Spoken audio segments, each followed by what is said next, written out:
Television visuals from Wuhan, China made for distressing viewing. Hordes of people were getting infected. Hospital facilities were getting overwhelmed. Before long, it was declared a pandemic. We're deeply concerned both by the alarming levels of spread and severity and by the alarming levels of inaction. We have therefore made the assessment that COVID-19 can be characterized as a pandemic. Countries were getting hit, numbers were shooting up, and deaths were tripling. It was only a matter of time Ghana was going to record its first case. March 12, 2020. It happened. The Minister of Health has confirmed 2 cases of COVID-19. The cases were confirmed on the 12th of March, that's today, 2020. Our lives were to be altered. New ways of doing things. Work schedules were to change. Not even family and social relationships were spared. Parts of China, Italy, Brazil, Germany were on lockdown. By the time Ghana went on lockdown, 58 active cases had been recorded with only 3 deaths. Effective 1 a.m. on Monday, 30th March, some 48 hours from now, I have imposed, pursuant to the powers granted the President of the Republic under the Imposition of Restrictions Act, 2020 Act 1012, restrictions on movement of persons in the Greater Accra Metropolitan Area, GAMA, which includes Awutu Senya East Municipality, and the Greater Kumasi Metropolitan Area and contiguous districts for a period of 2 weeks, subject to review. Countries were in a state of paralysis. Businesses were closed. Production ground to a halt in many countries. Governments dished out generous aid packages to businesses and individuals. In Ghana, the Gender Ministry and other individuals as well as NGOs distributed food aid to the most vulnerable groups. The Ghana Health Service then began rolling out a response targeted at testing, tracing and treating the people. It was heralded as a success story. Not many countries this side of the world had control of the pandemic. The emergency ward has, in fact, more than 30 patients over there, and only 1 person is off oxygen as at yesterday. So the rest are all on oxygen, and not that any oxygen, they are not rebida.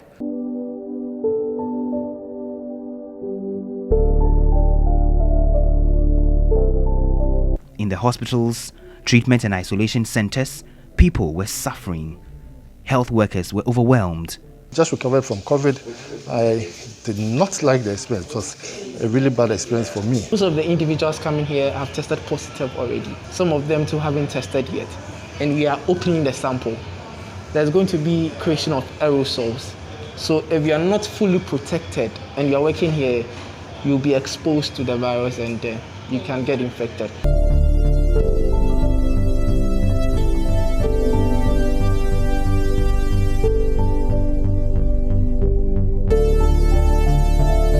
And the reality of an invisible enemy claiming lives dawned on us. From 3 deaths, the figures rose in tens. And just as people were being infected, a lot more were being buried. Be it painful supervised earth burials by environmental health workers or cremation, the statistics were becoming faces. Faces of people. People we know. We are going, heaven knows where we are. So what you see in the background is the lowering of a casket into the tomb, 1 of 5. And they tell me that they do this every week and the numbers keep rising. Government began to ease restrictions to allow businesses bounce back. Not many entities were covered by a stimulus package set aside to cushion them.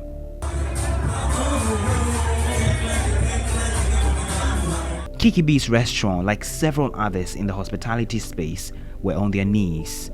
Kibi's as a restaurant applied for the $600 million that is being disbursed by NBSSI under the National Hospitality Association of Ghana And till now, we haven't received any information. We don't know if we qualify, because after applying, you need to be qualified.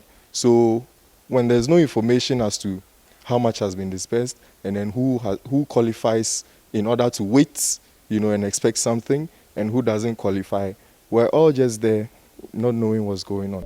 Schools remained shut for 11 months. Private school operators were out of business. For some, converting their private school facilities into residential apartments for rent was the way to go. There are untold stories of the ordinary slum dwellers, persons with disability, and other minorities that remain in the shadows. The several thousands of job losses are there for all to see. The frontline health workers also continue to lament unpaid allowances. From the 20th of April through the whole month of May till almost the 3rd of June, we have not received any payments, only to be informed that the contract was to end on the 19th of April. And we're like, how?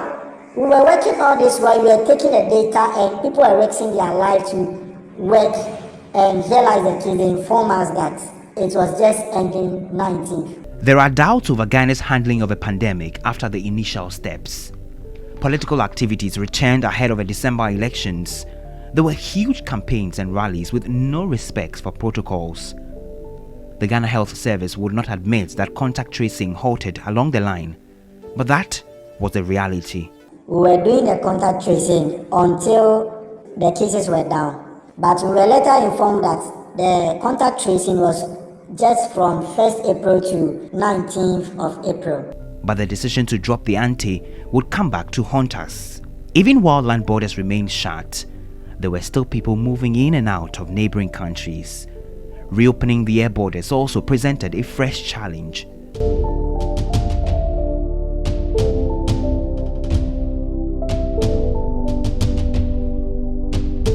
Government will go on and procure the services of a company to conduct mandatory tests at the airport for arriving passengers. As at close of business last night, 6,976 tests had been done, out of which 16 positive. 4 of them have been hospitalized, but do not have severe symptoms. The minority in parliament has raised value for money questions over the procurement of a Frontier Healthcare Services company. Government says some of the procurement processes were sidestepped because there was an urgent need for the services. I believe you agree that to pay $150 and keep Ghanaians safe, it is worth doing that. And it's going to be borne by the passenger. I think this is important.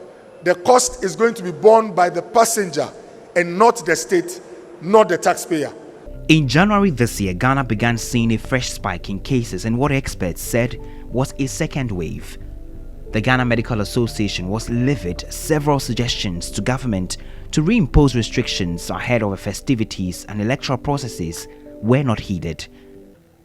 And the fear is that if things continue in this way, we are likely to have more deaths and more hospitalizations and possibly some other complications that may come out as a result of this. So the trend of this COVID in the country is not very good. And for me, it looks as if the measures that have been put in place do not seem to be having net impact on the outcomes that we are seeing. And from that point, Ghana's new case record rose to an average of 400 to 700 daily.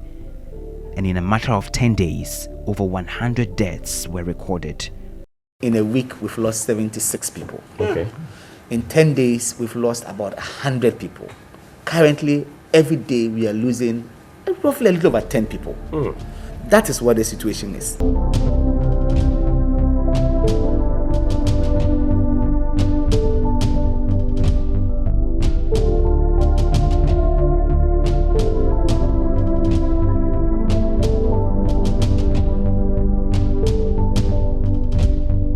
At the cemetery, more ground is being cleared to accommodate the bodies. When I came, the burials were done around this side. Now, I have seen that this entire place has been cleared. It means that You have many more bodies to bury. Yes, that is exactly so. Upon the plea and cry that we'll be making reports around, where we were burying was not very conducive because the space was not easy to move around and turn around. So we were given the green light to arrange resources to clear the land, looking at the numbers that we are having as of now. And the numbers continue to spike. Isolation and treatment centers remain full. Many others without symptoms continue to walk around. 1 year on, Ghana is still hanging on. I was the first person to be admitted at Ghana East District Hospital. And I was alone in that big compound for the first 4 days. And it was between myself and my God. They brought the gentleman. What I realized that the gentleman was very weak. He was having drips, all kinds. I think they say all kinds of symptoms, positive, diabetes positive, a whole lot of things. And I was always encouraging him. We were praying. I think the fourth day, then they just called me that Fred. They will send me to a different apartment because the guy's condition is strong. So they sent me to a different apartment. And lo and behold, the following day, I was calling this of my friend. I called him several times, not knowing he passed on. Between 12 March 2020 and now, over 650 people have died. Ghana's total confirmed case count is nearing 90,000. Some reimposed restrictions on weddings and funerals appear not to be yielding much. In fact, those restrictions are better off not in place, on the evidence of what we see on weekends.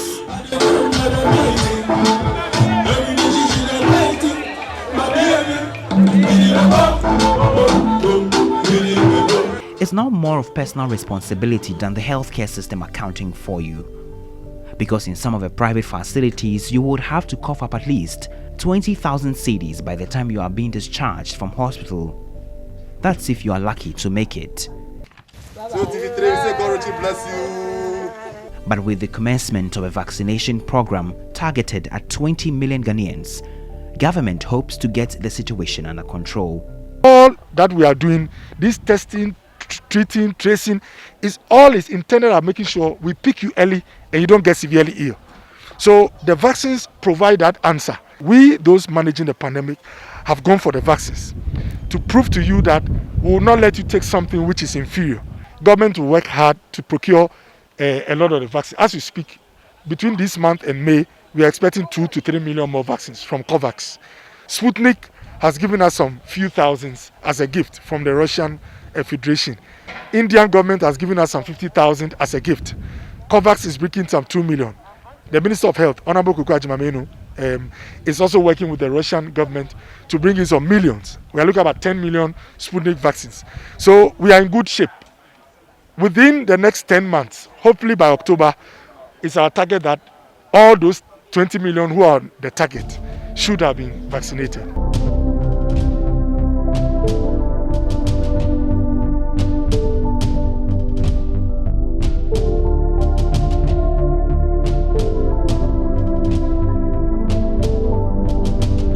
This will mark the beginning to the end of this pandemic.